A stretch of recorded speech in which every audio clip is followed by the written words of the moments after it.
Bueno, ahí estamos. Está con nosotros la jueza Sandra Nilda Gral. ¿Cómo le va? ¿Qué tal? ¿Todo Buenos bien? días. Muy bien. Buen día.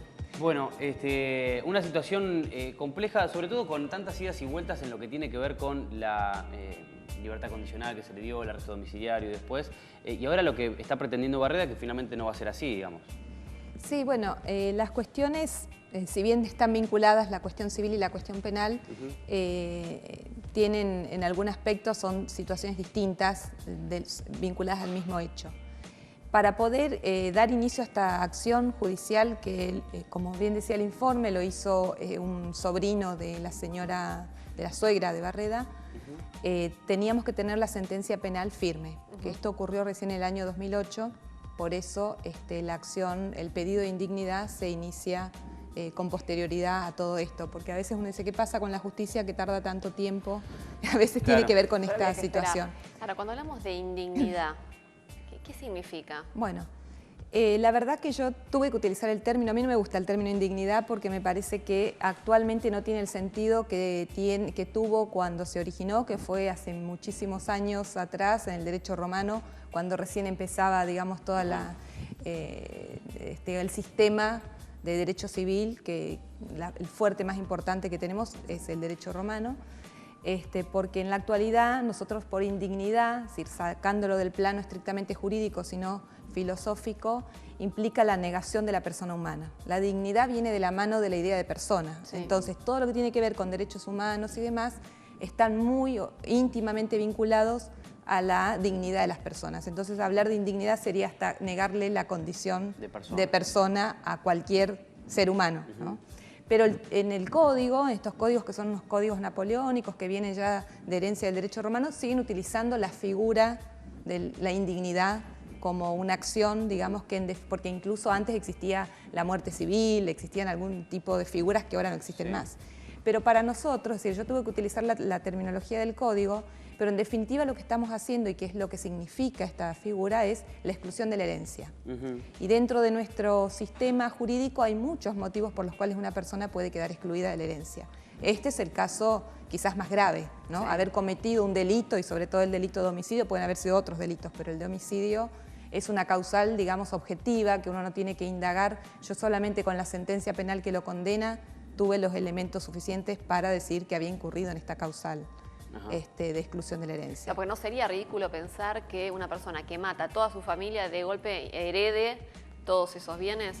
Y en este caso, si yo no hubiera hecho la aplicación, que quizás esto es lo novedoso del caso, tuve que hacer la aplicación de la Convención de Belén do Pará, que es la Convención para prevenir, sancionar y erradicar toda forma de violencia contra la mujer. Es decir, en aplicación de esa convención, yo pude extender la legitimación activa del familiar que pedía para poder excluir al señor Barreda de la herencia de sus hijas.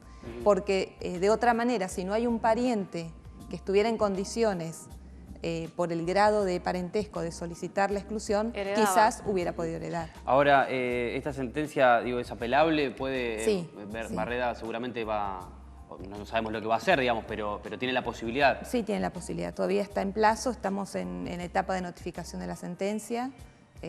Y tiene la posibilidad, también podría apelar la parte actora si en algún sector de la sentencia hay algo que no le satisface. La casona esa que veíamos de la calle 48, yo no sé si, y la verdad capaz que incurre en algún error, pero había una idea de expropiarla por parte de la provincia de Buenos Aires para convertirla en un centro para la mujer, contra la violencia de género y demás. De hecho estuvieron ahí, estuvo el jefe de gabinete Alberto Pérez, digamos, estuvieron en el lugar. Sí, el año pasado, creo que hace un año y medio, bueno, yo asumí en el juzgado en el año 2011, y en ese mismo año se inicia la acción de indignidad. Pero ya en el juzgado estaba tramitando la sucesión de la señora Margarita McDonald de Barreda, de su madre y sus hijas, todas juntas acumuladas, ya iniciada desde el mismo año del hecho. En el año 1992 estaba iniciada la sucesión. Entonces, la casa, que si bien tengo entendido, por lo menos en el expediente judicial, lo único que está denunciado por esta casa de la calle 48, hay otros bienes también, aparentemente, que todavía no están denunciados. Esa casa ya estaba dentro, digamos, de esta sucesión, estaba denunciada y se hizo un inventario, hubo un administrador en algún momento.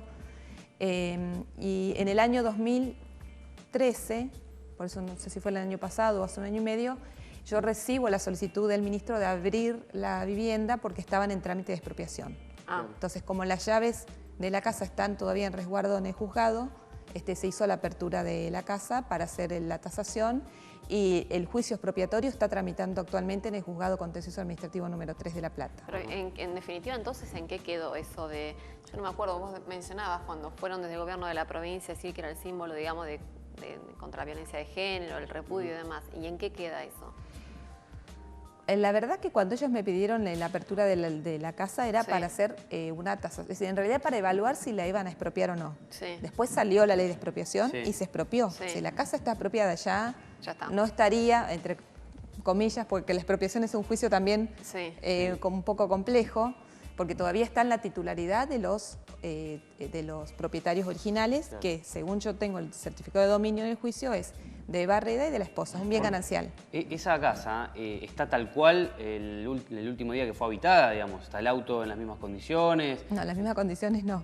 Bueno, está todo, pero todo muy sí, deteriorado, ¿no? Todo. Pero quiero decir, no se ha movido nada, no es que se empezó a trabajar en este centro que decíamos, nada. No, la casa está cerrada y de hecho yo hace un par de semanas tuve que ir a reparar, a ordenar, pedir ayuda para reparar el portón porque a veces abrían abajo y entraban. Sí, porque hay un agujero en el portón del que se aprovechan mucho camarógrafos y fotógrafos, por el que se puede sacar las fotos que vemos, por ejemplo, del Ford Falcon. Sí. Claro. Es difícil, digamos, de mantenerla totalmente cerrada, pero la casa no ha sido habitada, no ha sido usada, y hasta que en el juicio expropiatorio no se defina si la provincia va a tomar o no posesión o la entidad que fuera, va a seguir así. Y yo necesito la orden del juez que tenga la expropiación para que me diga, deme la llave, vamos a ingresar y demás. Todavía la llave está en el juzgado. Bien, tengo una consulta, porque vos decías que tuviste que hacer todo ese trabajo para que, en definitiva, Barreda no herede esto. En otros casos de violencia de género, donde el hombre mata a su esposa, y listo, digamos, ¿ellos terminan heredando lo que sea? No, primero que no hay muchos casos, digamos. Yo en los años que tengo de justicia, que he estado en el fuero civil, no hay muchos casos de exclusión de herencia por estos motivos. Que puede suceder que también no tengan bienes, ¿no? Sí. Es decir, que si no hay bienes no se abre ninguna sucesión y no hay ninguna herencia de cuál excluir. Pero si hay otros herederos de esta persona, pueden pedir los otros herederos la exclusión de la herencia de quien ha cometido el delito.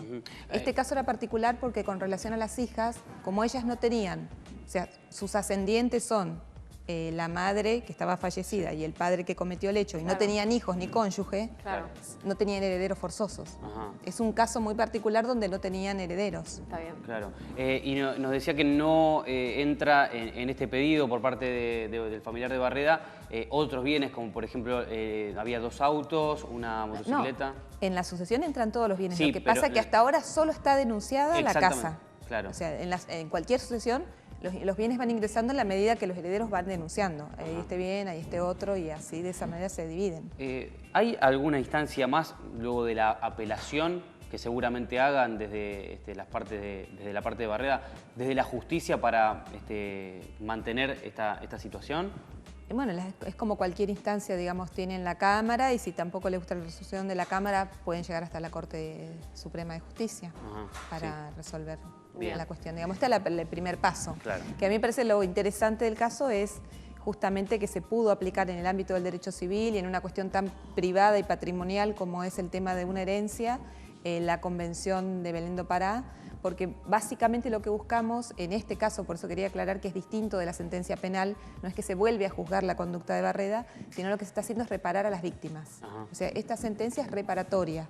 Entonces, como de la vida, digamos, no podemos devolverle, sí tenemos que ver la manera que sus bienes no caigan, digamos, en manos de quien ha ofendido a estas personas. Ese es el sentido de esta figura. Tanto sea a la hora de violencia de género, ¿no? Cuántas cosas que están a la deriva. Por ejemplo, yo veía el caso de la cantidad de chicos que quedan, los llaman, incluso algunos cuando explican eso, los llaman daños o efectos colaterales.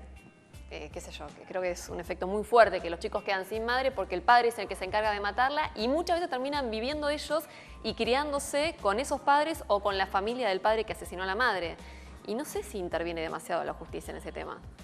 Sí, es un tema, a mí me parece complejo de nuestra sociedad, que ha existido, pero que ahora tiene más visibilidad. Por lo menos me parece que lo bueno, los avances, es que ahora se ve, se habla, tenemos convenciones internacionales desde el año 84, desde los derechos humanos, por eso también esto es importante, no cualquier convención internacional, sino la vinculada a los derechos humanos, los derechos de los niños, la Convención de Protección de las Mujeres. Es decir, hay cada vez más instrumentos legales con los cuales los jueces tenemos más herramientas para intervenir en los casos. Hay que aplicarlo. Hay que aplicarlo, además, yo creo que también la justicia necesita una serie más grande de herramientas y de medidas para poder tener una intervención más efectiva sobre los casos. Es quizás por el modelo de justicia que tenemos que se queda demasiado en el escritorio y tiene, digamos, pocas posibilidades de llegar a todos los casos.